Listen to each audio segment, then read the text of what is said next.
Hi everyone, welcome to Unacademy WBPSC। তোমরা যারা এখনো পর্যন্ত আমাদের সাথে যুক্ত হওনি আনএকাডেমি প্লাসে, তোমরা আমাদের সাথে যুক্ত থাকতে পারো। তোমরা 24 মাসের সাবস্ক্রিপশন কিংবা 12 মাসের সাবস্ক্রিপশন প্ল্যান নিয়ে যারা ভাবছো, তারা তাড়াতাড়ি আমাদের সাথে সাবস্ক্রিপশন নিয়ে নাও, কারণ সাবস্ক্রিপশনের যে প্রাইস, সেই প্রাইসটি তোমাদের খুব তাড়াতাড়ি চেঞ্জ হতে চলেছে।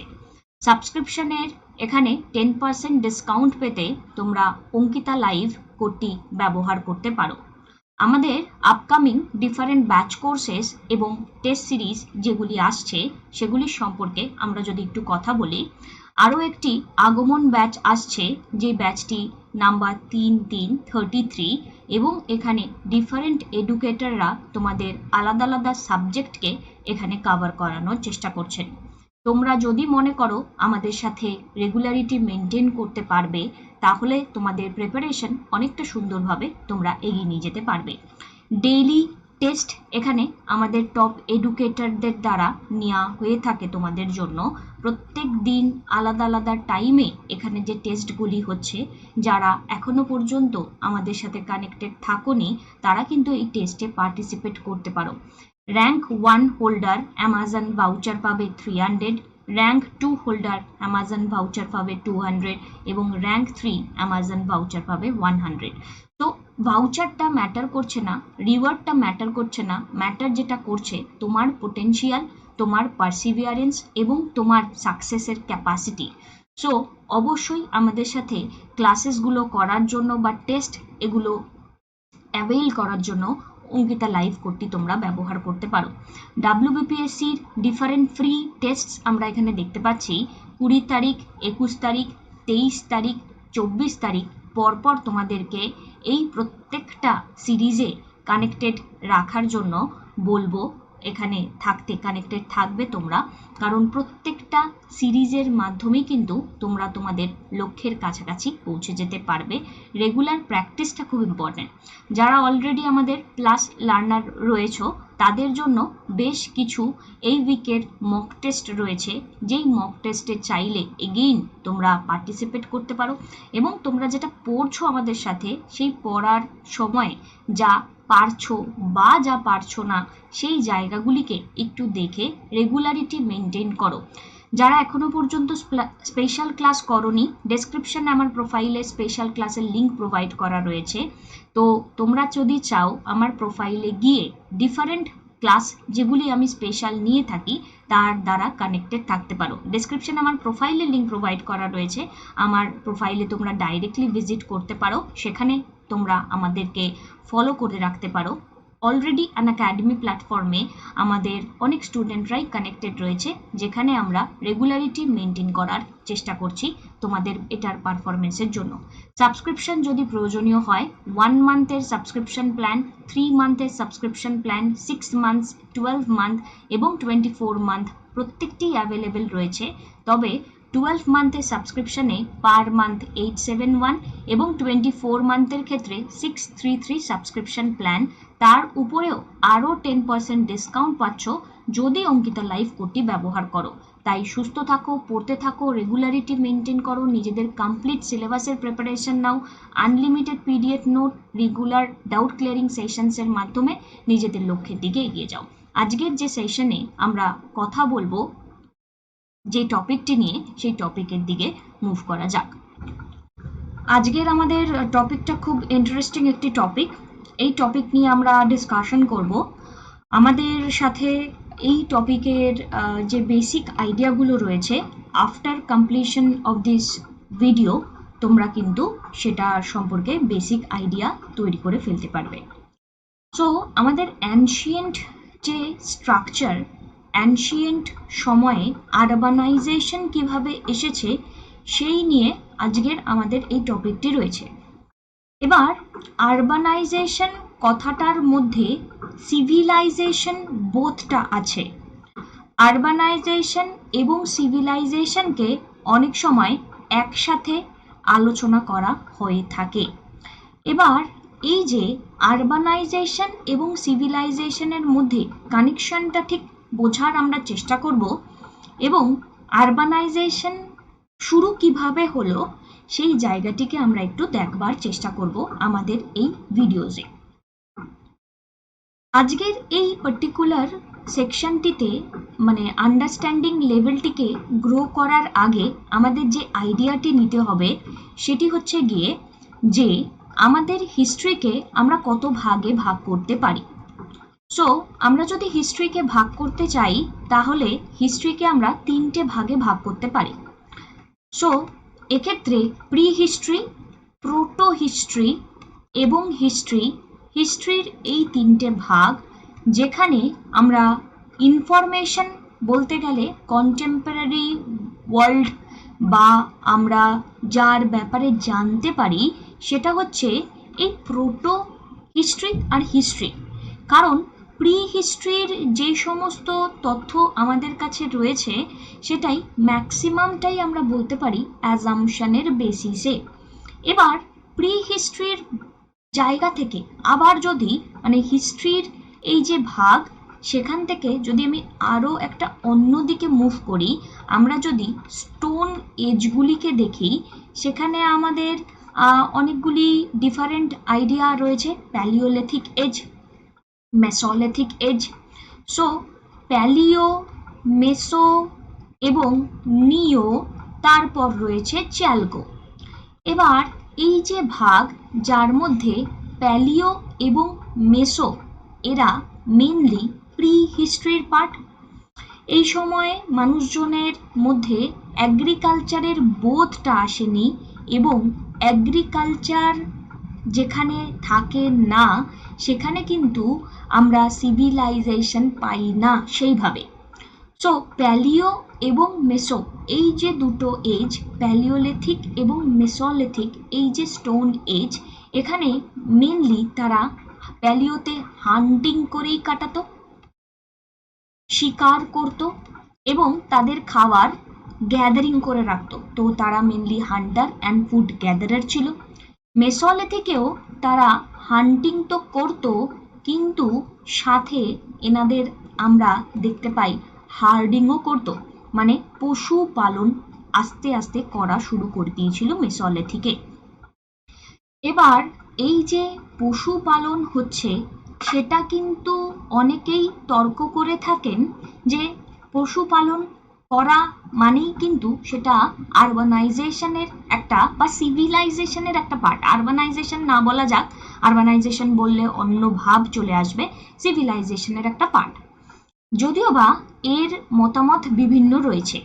এবার নিওলিথিক যে কালচার, নিওলিথিক কালচারে অ্যাগ্রিকালচারের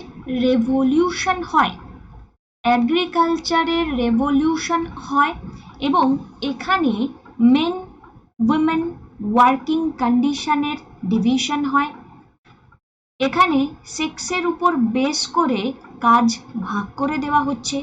তার মানে এদের মধ্যে একটু একটু বোধ আছে। সিভিলাইজেশন বলতে কি বুঝি? অ্যাডভান্সমেন্ট বুঝি। আরবানাইজেশনের মধ্যেও তো সেই টাইপ অফ অ্যাডভান্সমেন্ট আছে। হ্যাঁ, এবার অনেকেই যদি বলে কি রুরাল ইকোনমি বা রুরাল সোসাইটির মধ্যে গ্রোথ হলে তাকে কি আমি সিভিলাইজেশন বলবো না? অবশ্যই বলবো, কিন্তু তারও আবার একটা অন্য স্তরে আলোচনা আছে, আজকে আমি সেই আলোচনায় যাচ্ছি না। সো এই যে নিওলিথিক এজ, এখানে অ্যাগ্রিকালচারটা ইম্পর্টেন্ট রোল প্লে করছে এবং এখানে আমরা পটারি পাচ্ছি।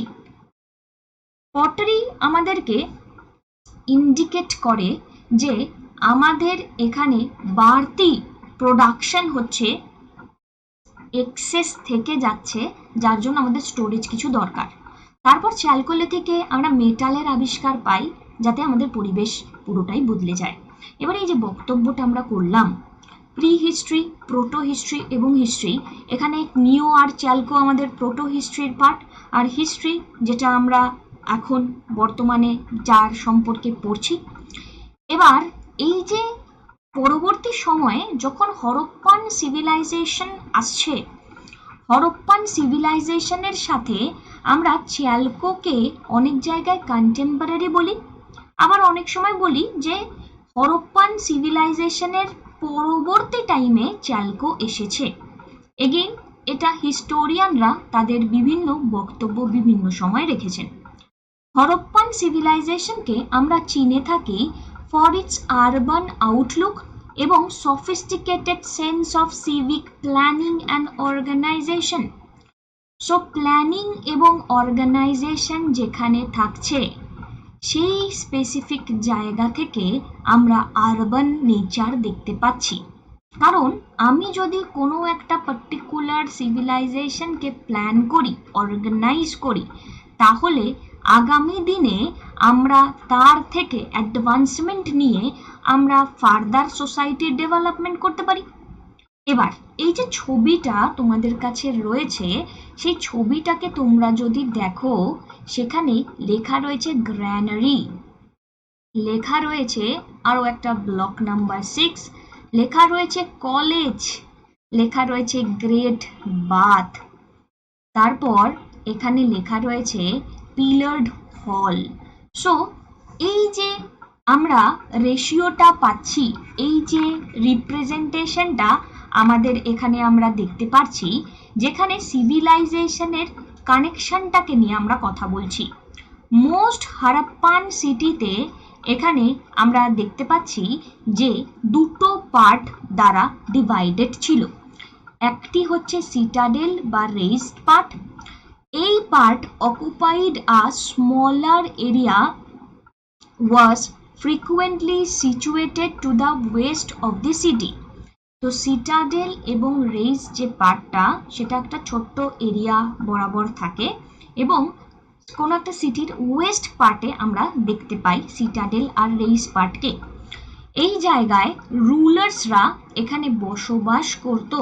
তো এখান থেকে আমরা বুঝতে পারছি সোসাইটির মধ্যে কিন্তু ডিভিশন আসছে, ক্লাসিফিকেশন আসছে।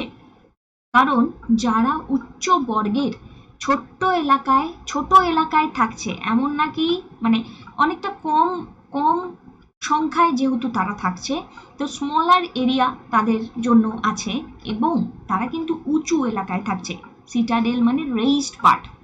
কারণ তারা পাশের যে পরিবেশ, ধরো এখান দিয়ে কোনো একটা এলাকা এরকম চারদিকে আছে এবং এই যে দুর্গ, তারা এরকম উঁচু জায়গায় আছে। উঁচু জায়গায় আছে কেন? কারণ তারা হচ্ছে গিয়ে এখানে দেখতে পারবে চারিদিকের পরিবেশটা, তাদেরকে কেউ হামলা করছে কিনা, বা তারা এখানে নিরীক্ষণ করতে পারবে, তারা এখানে রুলারের রিপ্রেজেন্টেটিভ হিসেবে কাজ করবে। It also contained public building, granary and important workshop.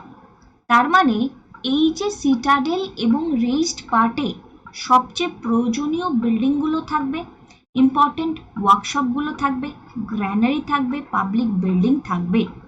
Lower পার্টে কমন সিটিজেনরি লিভড এবং তাদের প্রফেশনাল যে কাজকর্মগুলো করার জন্য যা যা প্রয়োজনীয়তা থাকে তারা সেখানে দেখবে। তার মানে লোয়ার যে পার্টটি রয়েছে সেখানে আমরা দেখতে পারবো অনেক বেশি সংখ্যার লোক রয়েছে লোয়ার পার্টে, এবং এই বেশি সংখ্যার যে লোক এখানে আমরা দেখতে পাচ্ছি, যার ফলস্বরূপ আমরা বলতে পারি যে নর্মাল সিটিজেন এখানে রয়েছে, যারা কিনা এখানে যাদেরকে শাসন করা হবে সিটাডেল বা রেইজড পার্টের লোকেদের দ্বারা। তার মানেই হচ্ছে গিয়ে যে এই লোয়ার পার্টে যে সমস্ত লোকজন বসবাস করছেন তাদের কাছে সেই লেভেলের কিন্তু রিসোর্সেস অ্যাভেলেবেল থাকবে না যতটা সিটাডেল বা রেইজ পার্টের লোকেদের কাছে আছে। আশা করি এই জায়গাটা ক্লিয়ার হলো। সিটি প্ল্যানিং রাফলি এখানে গ্রিড প্যাটার্ন ফলো করে চলতো এবং streets ran from north and cut at right angle. তো রাস্তাগুলো এখানে নর্থ বরাবর হতো এবং রাইট অ্যাঙ্গেলে এটা কাট করে যেত। Distinguishing aspects of Harappan town planning are as follows. এবার হরপ্পা তার টাউন প্ল্যানিং এর জন্য বিখ্যাত।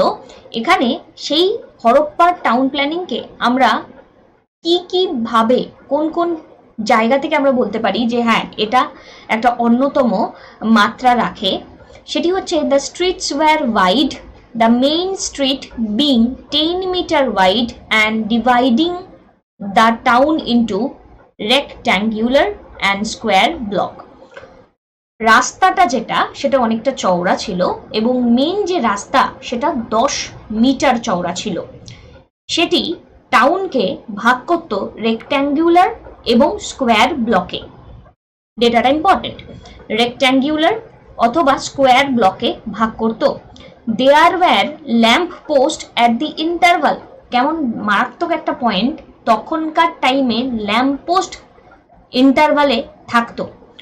দে used burnt brick of good quality, and the unique feature of this brick was identical ratio of 1:2:4 in terms of thickness, width, length across all Harappan structure. So এখানে আমরা thickness, with এবং লেন্থের রেসপেক্টে আমরা এখানে 1:2:4 দেখতে পাচ্ছি। এবার দেখো এই যে থিকনেস, উইথ এবং এই যে লেন্থটা আমরা মেজার করছি, সেই জায়গা থেকে এদের যে কোয়ালিটিটা, ব্রিক্সের যে কোয়ালিটিটা সেটা বলছে বার্নড ব্রিক।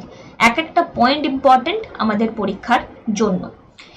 ইকুয়ালি স্ট্রাইকিং ওয়াজ, এখানে আমরা দেখতে পারি যে অ্যাভারেজ সাইজের যে ব্রিক ইউজ করা হতো 7:4:14:28 বাড়ির জন্য, এবং 10, 20, 40 ব্যবহার করা হতো সিটি ওয়ালের জন্য। এবং এদের দারুণ ড্রেনেজ সিস্টেম ছিল। তার মানে তখনকার টাইমে মানুষজনের সিভিলাইজেশন কনসেপ্টে স্যানিটাইজেশন ফিলিংটা আমরা দেখতে পাচ্ছি খুবই স্বাভাবিকভাবে। এই যে ড্রেনগুলো সেটা ডিফারেন্ট আলাদা আলাদা মেটেরিয়াল দিয়ে তৈরি, যার মধ্যে মর্টার, লাইম, জিপসাম দেখতে পাই, এবং লার্জ ব্রিক স্ল্যাব এখানে আমরা দেখতে পেরেছিলাম ইজি ক্লিনিং এর জন্য। Houses were often of 2 or more story, though varied in size but quite, এখানে আমরা দেখতে পারি মোনোটোনাস। এই যে বাড়িগুলো 2 বা ততোধিক তলার হতে পারত, এবং যদিও বা সাইজ ভ্যারি করত, কিন্তু প্রায় একই রকমের আমরা এইখানকার বাড়িগুলো দেখতে পারতাম। যেমন তোমরা যদি ছবিটি দেখো, প্রায় একই রকমের বাড়ি সব জায়গায় আমরা দেখতে পাচ্ছি। কোনো উইন্ডো রাস্তার উপর ফেস করে ছিল না, এবং হাউসেস হ্যাড টাইলড বাথরুম। বাথরুমে এখানে আমরা দেখতে পাচ্ছি টাইলস ছিল। কোনো কোনো বাড়ির নিজস্ব ওয়েলও ছিল, কোনো কোনো বাড়ির নিজস্ব ওয়েল, নিজস্ব কুয়ো আমরা দেখতে পাই। সায়েন্টিস্ট বিলিভ করতো that they also know why the civilisation ended about 3000 years ago, that is climate change.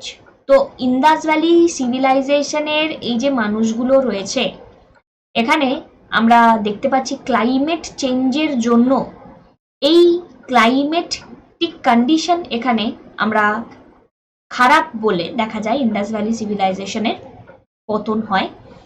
এবার Indus valley people were very, এখানে আমরা বলতে পারি resolute and flexible and continue to evolve even the face of declining monsoon. মানে এদের evolution বারে বারে আমরা দেখতে পারি, এবং এখান থেকে আমরা ডিক্লাইনিং মনসুনের একটা যে পরিস্থিতিটা আসে তার মধ্যে থেকেও, মানে শেষের মধ্যে থেকেও এদের মধ্যে আমরা শুরু বোধটা দেখতে পারি। এবার খুবই স্বাভাবিকভাবে এখানকার মানুষের মধ্যে ডিফারেন্ট অ্যাডভান্সমেন্ট ঘটবে, আলাদা আলাদা সময় আলাদা চেঞ্জেস আমরা দেখতে পারবো। যেমন people shifted their crop pattern from large grain cereal like wheat and barley during the early part of this monsoon to drought resistant species like rice in the latter part. তার মানে crop pattern পরিবেশের সাথে সাথে এখানে change হচ্ছে। এই চেঞ্জেসের সাথে সাথে তাদের যে জীবনের যে কালচারটা, সোশ্যাল অ্যাসপেক্টটা সেটা বদলে যাচ্ছে। খুব সময় আমরা যখন ম্যাচিওর, এই যে এত ডেভেলপমেন্ট দেখতে পাচ্ছি, এগুলো আমাদের ম্যাচিওর ফ্রেজে আমরা দেখতে পাচ্ছি, আর্লি হারাপ্পান ফ্রেজে বা লেট হারাপ্পান ফ্রেজে কিন্তু নয়, ঠিক আছে? ম্যাচিওর বা ইন্টিগ্রেশন ফেজে আমরা দেখতে পাচ্ছি। এই ম্যাচিওর পিপলরা দেখা যাচ্ছে যে তারা নিজেরা ইন্ডিভিজুয়াল হাউসহোল্ডরা ক্রপ প্রসেসিং স্টেজে বিলং করেছে, স্টোরেজ সিস্টেম ডেভেলপমেন্ট হয়েছে এবং আরবানাইজেশনের একটা বেস এখানে তৈরি তারা করতে পেরেছে। সিগনিফিকেন্ট ফিচার আরবান প্ল্যানিং সিস্টেমের আমরা এখানে ইন্দাস ভ্যালি সিভিলাইজেশনকে দেখি। No building was allowed to be constructed arbitrarily encroaching upon a public highway.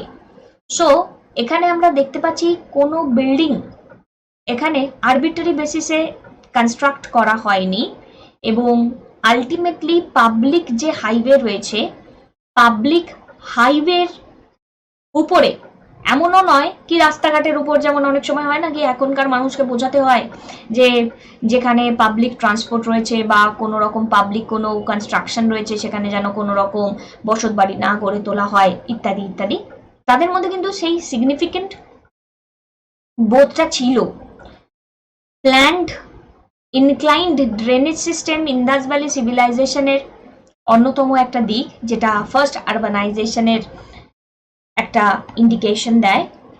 Without doubt আমরা বলতে পারি Indus valley civilisation great impact ফেলে আরবান প্ল্যানিং এবং কালচারের রেসপেক্টে। আস্তে আস্তে ইন্দাস ভ্যালি সিভিলাইজেশনের পরবর্তী টাইমে আমরা ঋগ্বেদার কালচারকে দেখতে পাই। ঋগ্বেদিক কালচার যখন আমরা আসছি সেখানকার যে প্যাটার্নটা, সেই প্যাটার্নটা কোয়াইট চেঞ্জ হয়ে যায় বিকজ সোশ্যাল বেসটাই অনেকটা চেঞ্জ হয়ে যায়। 6th সেঞ্চুরি বিসিতে এখানে সেকেন্ড আরবানাইজেশন আমরা ইন্ডিয়ান সাবকন্টিনেন্টের একটা পার্ট হিসেবে দেখি এবং হরপ্পান সিভিলাইজেশন যখন ডিক্লাইন করছে সেখানে একটা গ্যাপ বোধ হয় এবং আরবান সেন্টাররা এখানে নতুনভাবে গড়ে ওঠার চেষ্টা করে। বাট এইবারটা কিন্তু ইন্দাস প্লেনের উপর হয় না, গ্যাঙ্গেটিক প্লেনের মধ্যে আমরা গ্রোথ দেখতে পাই। ইকোনমিক পলিটিক্যাল যে অ্যাক্টিভিটি সেটা north West Punjab, Haryana, western UP থেকে ইস্টার্ন ইউপি, বিহারের দিকে শিফট করে যায়।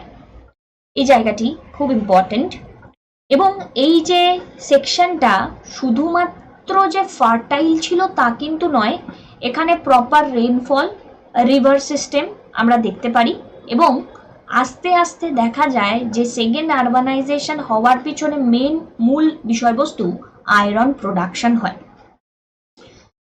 আর্কিওলজিক্যালি 6th সেঞ্চুরি বিসিতে এখানে আমরা দেখতে পারি এনবিপিডব্লিউ ফেজ বা সেকেন্ড আরবানাইজেশন এখানে স্টার্ট হচ্ছে আফটার হরপ্পান সিভিলাইজেশন।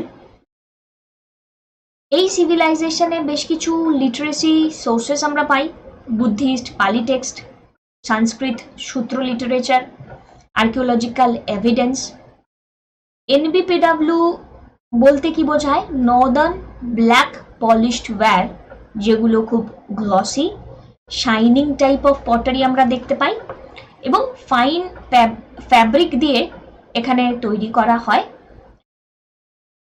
এগুলি কিন্তু আমরা সাউদার্ন ইন্ডিয়াতেও দেখতে পাই, বিশেষ করে আমরাবতী ইন অন্ধ্রপ্রদেশ, এবং সেখানে বেশ কিছু সাইটস আমরা নর্দার্ন ইন্ডিয়ার রেসপেক্টেও পাই। নট নেসেসারিলি অলওয়েজ আমরা একে পলিশ পাবো।